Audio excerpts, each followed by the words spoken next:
E olha aqui o 7.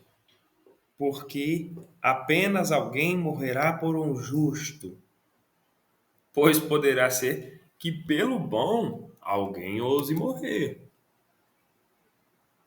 Mas Deus prova o seu amor para conosco em que Cristo morreu por nós, sendo nós ainda pecadores. Isso não é nada mais que o óbvio. Não é nada mais que o óbvio, né? Você, talvez, alguém dentre nós, poderia dar sua vida por um justo. Não, aquele homem está sendo morto injustamente. Eu vou me sacrificar em seu lugar. Ou nós vamos levar para um lado mais íntimo os nossos filhos, né? Nós falamos assim, não, pelos meus filhos eu dou a vida. Por quê? Porque nós amamos os nossos filhos. Nós queremos que os nossos filhos vivam muito. Mas o óbvio é que não daríamos a nossa vida por pessoas miseráveis, por nossos inimigos, vamos falar assim, porque nós éramos inimigos de Deus. Mas está escrito que Deus amou o mundo de tal maneira que deu o seu Filho unigênito, para que todo aquele que nele crê não pereça, mas tenha a vida eterna. João 3,16. Acho que é o versículo mais famoso depois de no princípio o Senhor criou os céus e a terra. Mas veja, Cristo ele fez diferente. Ele deu a sua vida por nós. Nós éramos inimigos de Deus. Deus olhou para nós quando nós estávamos mortos. Quando diz em outra passagem, e vos vivificou, estando mortos ainda em vossos delitos e pecados, ou em vossas ofensas e pecados, dependendo da tradução. Efésios 2, salvo engano. Deus, ele olha para nós. Quando nós estávamos no estado de pecado e de maldade, nós não podemos ser cristãos culturais. Não podemos ser cristãos culturais. Porque eu sou um crente de tradição, porque eu nasci no Brasil e o Brasil é um país, em sua maioria, cristão. Não. Se você não vive uma vida de relacionamento íntimo com Deus, você e eu, ainda não entendemos o que é o Evangelho da Graça. Precisamos ter uma fé pessoal e não cultural. Ah, eu sou crente porque todo mundo é. Ah, eu sou crente porque minha família é. Não, talvez você esteja na igreja e você não conheça Deus. Talvez você se batizou e você ainda não foi convertido. Porque a cerimônia do batismo é muito bonita. Mas façamos uma reflexão agora em nós. Nós nascemos de novo ou nós só tomamos um banho lá no batismo? Se vocês ainda não assistiram a exposição do quinto ponto de doutrina, assistam lá, que vai conectar muito bem com isso daqui. Nem eu imaginava que seria tão bem conectado assim, Romanos e os pontos de doutrina, conforme nós vamos fazendo a exposição aqui. Mas é simples também, né? Porque os pontos de doutrina são a base da nossa fé. Então é o resumo de todo o evangelho, assim como a carta de Paulo aos Romanos é um resumo também de toda a escritura. Eu costumo pensar que quem lê Romanos inteiro consegue entender toda a escritura. Depois, quando ele vai ler, é só conectar com Romanos ali, que vai dar certo. Aí tem uns que falam assim: ai Deus, mostra que o Senhor está na minha vida, porque eu estou triste, porque alguém está falando mal de mim, porque eu estou sendo perseguido no meu trabalho. Meu amigo, o Senhor lembrou de você, o Senhor provou que te ama e provou que me ama naquele duro e rígido madeiro de cruz. Não tem outra forma de demonstrar amor maior que essa. Por favor, vamos pensar. com a nossa consciência de que nós estamos tentando o Senhor nosso Deus quando nós falamos, mostra que o Senhor está na minha vida. Se o Senhor me ama, o Senhor vai falar comigo hoje pela palavra, e se o Senhor não falar, eu nunca mais volto aqui. Vou falar para vocês por experiência própria. Eu já falei isso. E sabe o que acontecia naquela época? O Senhor não falava, mas no meu subconsciente tinha a certeza de que o Senhor estava comigo, então eu estava tentando o Senhor. Eu estava tentando o Senhor. E isso é pecado, é errado.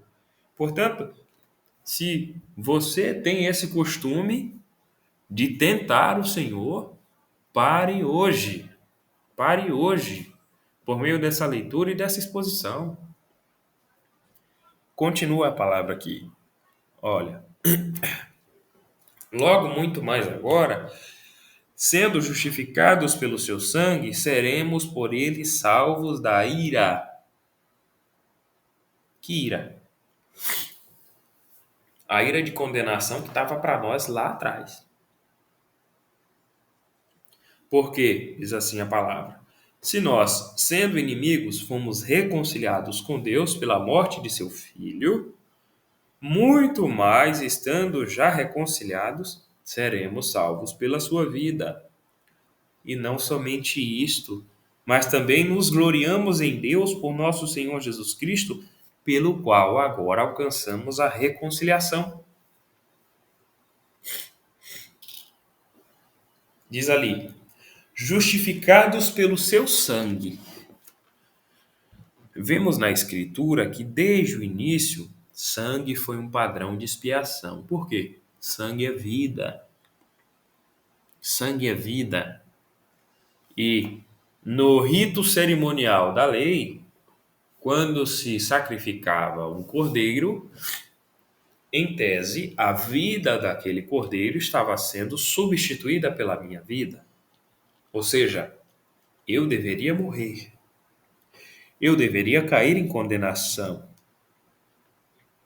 No primeiro pecado, eu deveria já ser morto. Mas o Senhor, por grande misericórdia, nos permitia sacrificar um cordeiro para o perdão dos nossos pecados. Porém, isso acabou se banalizando, porque iam lá, cometiam um pecado, sacrificavam um cordeiro. Iam lá, cometiam um pecado, sacrificavam um cordeiro. Quando não tinha um cordeiro, sacrificavam uma pomba, alguma coisa assim. E por aí ia. De modo que nós vemos já nos tempos de Jesus cambistas na porta do templo vendendo animais, porque o pecado tinha virado um costume. E nós não podemos ter isso como costume. O nosso pecado, o pecado em nós, precisa ser abolido. Por isso precisamos buscar a santificação. Mas, por mais que eles abusavam do pecado, o Senhor os repreendia. Mas existiam ali os sacrifícios dos cordeiros, dos animais, para perdão dos pecados. Vem Jesus, estando nós ainda em pecado, ele olha para nós com amor e diz: eu vou me pôr em sacrifício e derramarei o meu sangue para perdoar os pecados da humanidade. Da humanidade quem? Todos os seres humanos? Não. Somente os que de bom grado receberem a sua palavra em seus corações, como cremos que recebemos, certo? Mas ele, quando ele toma essa decisão, ele não é tomado de assalto, ele não é sequestrado de assalto. Por mais que ele é capturado pelos soldados romanos, já tinha acontecido outras vezes de Jesus ser cercado e ele, pelo meio da própria multidão, ele sair. Mas ali ele já tinha entendido que era o momento de ele se pôr em sacrifício. E antes disso, ele num sermão, ele prega o Senhor Jesus: eu sou o pão que desceu do céu. Quem não come da minha carne, não bebe do meu sangue, não é digno de mim. É nesse momento que os discípulos dizem: Senhor, esse teu discurso é duro, porque eles não entendiam o que significava comer a carne e o sangue do Senhor Jesus. Comer a carne e o sangue do Senhor Jesus, participar com Ele da sua graça, da sua bondade e da sua misericórdia. Em outra passagem ele diz: Ninguém tira a minha vida, mas eu mesmo a dou e tornarei a tomá-la. Quer dizer, eu vou morrer, mas eu vou ressuscitar. Ele derrama o seu sangue, paga a nossa culpa e ressuscita para a nossa justificação, que é como nós lemos em Romanos 4. E depois de ele ter feito isso, de ter derramado o seu sangue e depois de ter ressuscitado, ele nos ama ainda mais porque todo o sofrimento que ele passou já tinha acabado. Já parou para pensar isso? Ele não precisava mais sofrer, ele fez tudo. Então agora só tinha mais motivo para nos amar, porque ele já não estava mais sentindo dor. Ele poderia ter desistido no meio do sofrimento, no meio da tortura que ele passou.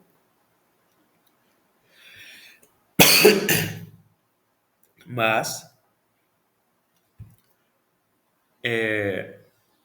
ele nos ama ainda mais. Ele não desistiu do seu sofrimento e ele, depois de ter ressuscitado, nos ama ainda mais. E agora ele quer nos levar para onde ele está, nos salvando da ira. Ele poderia simplesmente nos perdoar e fazer com que vivêssemos a nossa vida longe dele, mas não. Ele nos aproxima de si. E isso tudo nos leva a louvar a Deus por Jesus Cristo. É como ele diz também em outra passagem, o Senhor Jesus, ele diz assim: E eu, quando for levantado da terra, atrairei todos a mim. Por quê? Não existe outra fonte de salvação. Se você deseja salvação, se você conhece alguém que deseja salvação, manda esse vídeo para ela, manda essa exposição para ela. Se você conhece alguém que tem desejo de salvação, informe para ela que Cristo está atraindo ela. Cristo está atraindo ela para Ele mesmo. Cristo convida à salvação. Cristo convida ao arrependimento para a glória do seu santo nome. E aí, nós passamos agora para os próximos versículos aqui. No próximo vídeo.